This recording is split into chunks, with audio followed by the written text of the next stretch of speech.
Ya,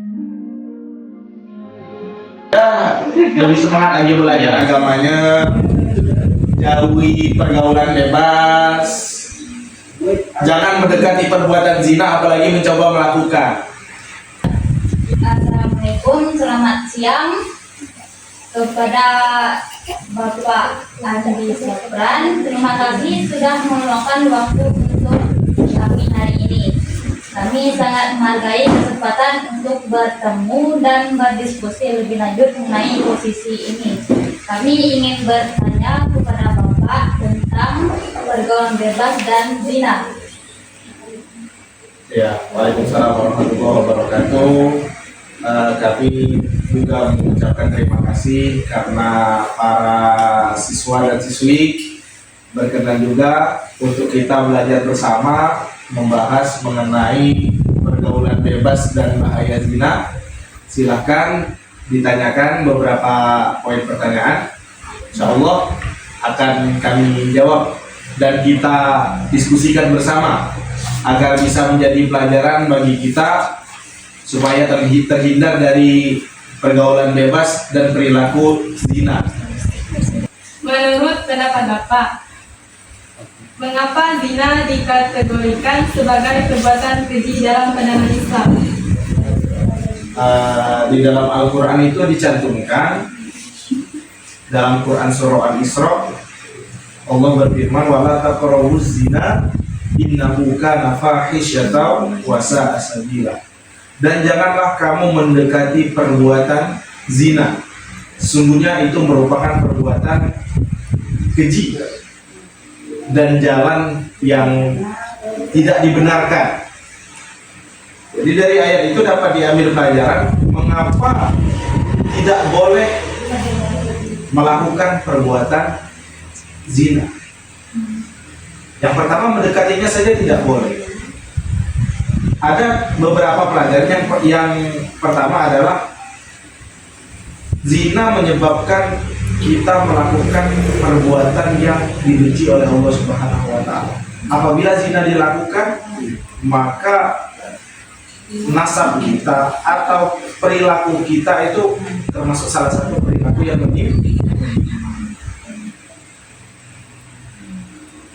Ya, tidak di luar, tidak dibenarkan oleh norma agama dan norma adat.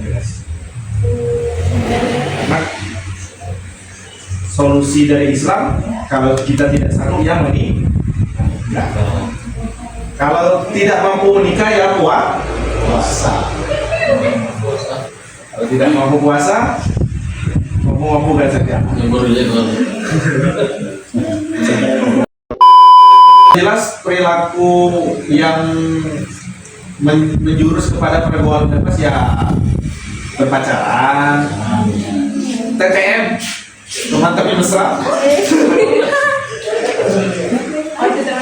termasuk TTPC, teman tapi video call.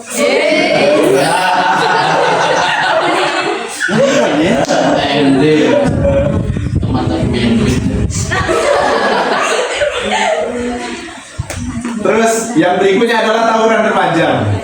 Tawuran. Kalau ke kota tak pakai helm itu pergaulan bebas. Terus saling mengadu domba antara teman satu dengan yang lain,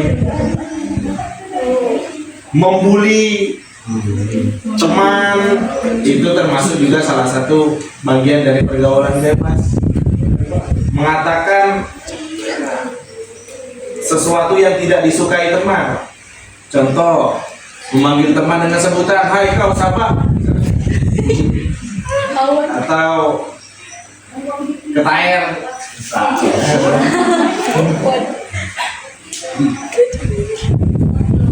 Dengan catatan teman tersebut tidak senang atau membenci, atau di depan ngomong baik, di belakang membicarakan keburukan orang lain, itu termasuk salah satu pergaulan bebas.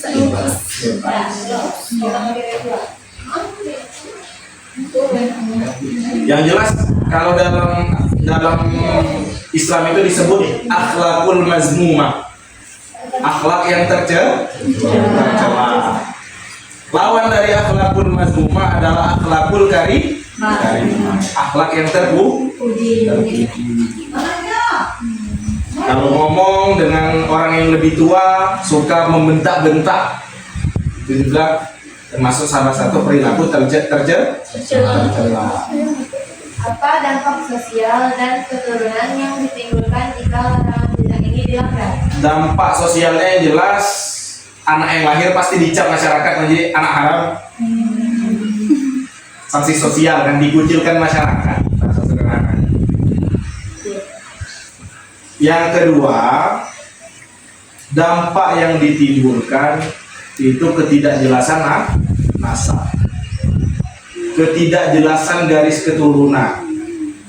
Jadi anak zina ini kalau dia sudah 6 bulan lewat, dia hamil 6 bulan, lalu mereka menikah, datang ke penghulu untuk menikah, maka binya dinasabkan kepada wali hakim atau penghulu. Tidak bisa dinisbatkan kepada bapak kandungnya dan tidak mendapat hak waris. Apabila orang terlanjur melakukan perilaku tersebut, yang jelas taubat, sudah dijawab tadi.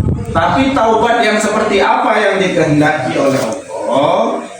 Taubat adalah mengakui kesalahan serta memohon ampun dan menyesal tidak akan melakukan perbuatan tersebut. Taubat itu terbagi jadi 2. Yang pertama adalah taubat sambal. Kita kepedasan makan sambal sampai muka kita merah, bibir kita jontor, tapi besoknya kita makan sambal. Pura-pura tidak tahu apa yang terjadi.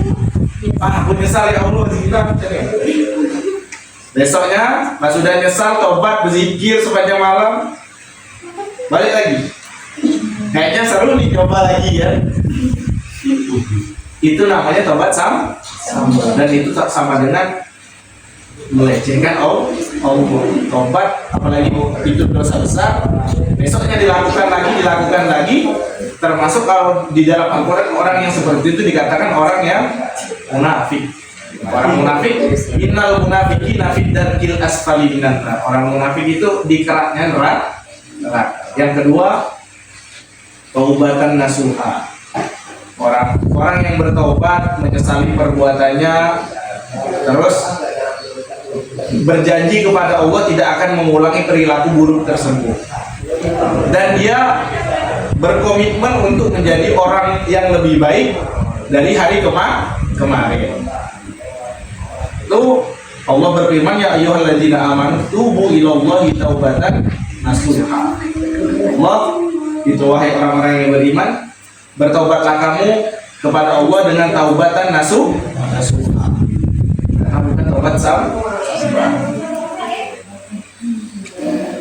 Misalkan udah sobat nasuha, terus udah melakukan perbuatan keji itu, zina. Itulah dia boleh benar dari Allah. Kalau orang-orang yang memang bersungguh-sungguh untuk bertobat, insya Allah diampuni. Karena ampunan Allah dikatakan dalam Al-Quran seluas langit dan bumi. Dengan catatan memang tidak mengulangi perbuatan itu lagi dan menjadi orang yang lebih baik. Contoh ini misalnya melakukan perbuatan zina, dia bertobat, dia mengakui kesalahannya di hadapan Allah, insya Allah diampuni. Karena ada cerita pada zaman dahulu, ada seseorang di zaman sebelum Nabi Muhammad itu melakukan pembunuhan sebanyak 98 orang. Yang ngomong ke salah satu pemuka agama, wahai Tuhan, aku ini melakukan pembunuhan 98 orang. Diampuni tidak dosaku? Berat katanya, 98 kalau bunuh, tidak akan mungkin Allah ampun. Apa yang terjadi dipancung jadi 99. Orang yang ngomong seperti tadi dipancung sama Orang yang minta pendapat tadi ke pemuka agama yang terakhir, wahai kiai, aku sudah membunuh 99 orang, diampuni atau tidak dosa-dosaku? Pemuka agama ataupun kiai tadi jawab, ampunan Allah seluas langit dan bumi.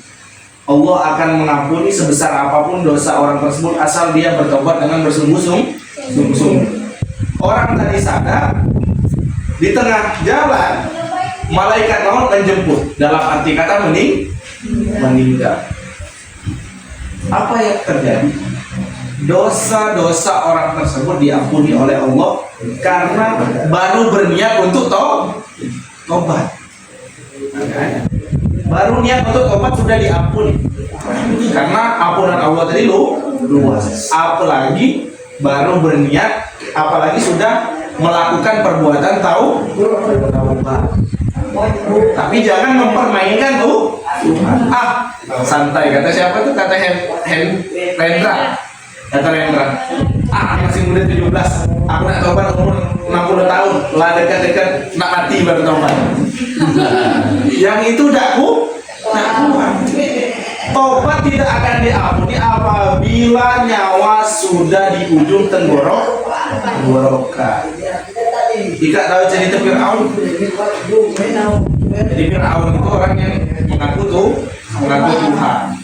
Suatu ketika kejar-kejar dengan Nabi Musa sedang membelah lautan. Fir'aun, Nabi Musa sampai di seberang. Fir'aun baru nyebrang, lah di tengah lautan, laut ingin menutup. Tiba-tiba Fir'aun nyawa beliau sudah di ujung leher. Apa yang terjadi? La yuqbalu taubah. Taubatnya tidak diterima karena sudah terlambat. Nyawanya sudah di ujung tenggorokan baru nak taubat. Sini paham? Yang lain. Jadi kami dari Bapak Satu berterima kasih kepada Bapak Andi Sultan karena telah menjawab pertanyaan kami.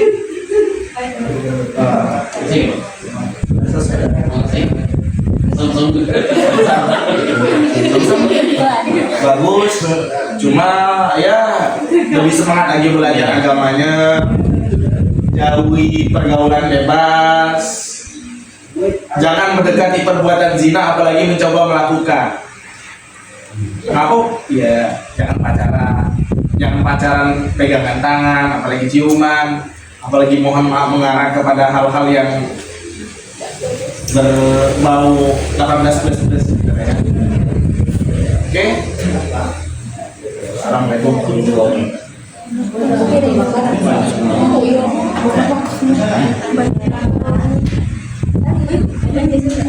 wabarakatuh.